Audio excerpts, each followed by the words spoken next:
Hello everyone and welcome to PIDP 3250 Instructional Strategies, assignment number 2, Motivation Report. I chose Tips and Strategies number 7 from Elizabeth F. Barkley and Claire H. Majors, Student Engagement Techniques, a handbook for college faculty.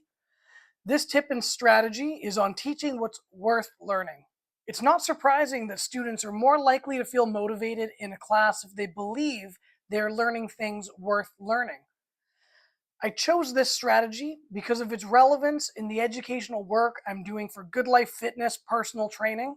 As education liaison and educator, my goal is to collaborate with developing trainers and establish an education roadmap for expediting the development of their careers. This means teaching what's worth learning and what is relevant to learn to engage student motivation. This strategy would work most effectively when collaborating with the learners on what learning outcomes are most relevant.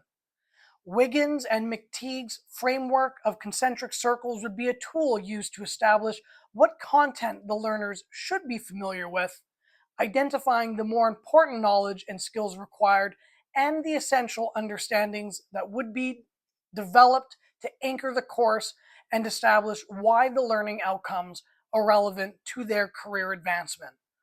This is something I currently do with my interns when proposing concepts that are worth learning.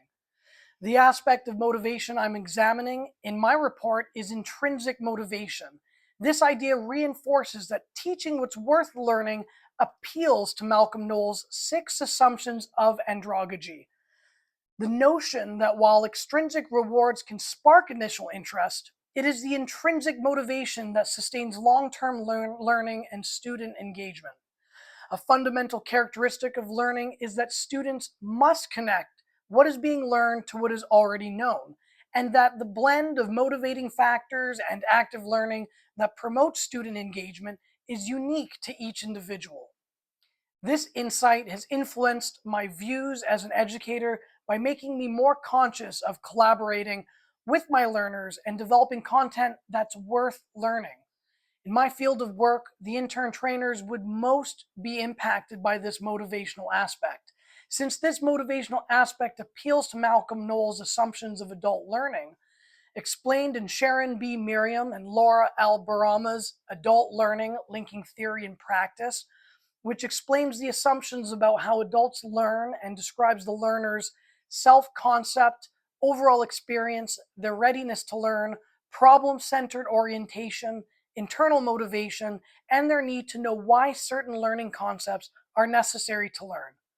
Teaching things worth learning and collaborating with the learners is a great way to create motivational impact and translate knowledge into understanding, to think with what the learners know with what they are learning. This motivational aspect would impact my teaching and student learning by considering the needs of the learners and the relevance of what is worth learning for them.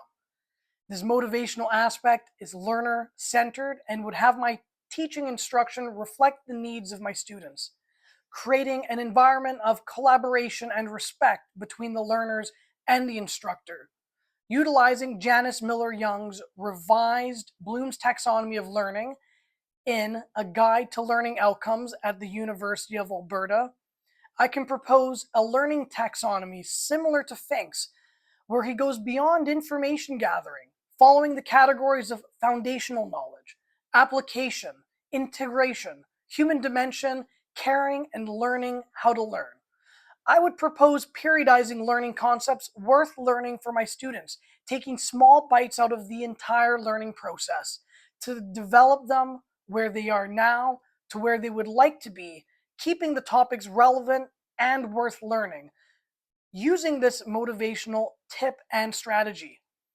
The positive impact would be engagement and collaboration with the learners, catering to their specific needs, where the caveat to this would be divergent learning interests within the group, creating courses that appeal to each individual and to everyone simultaneously can be contradictory.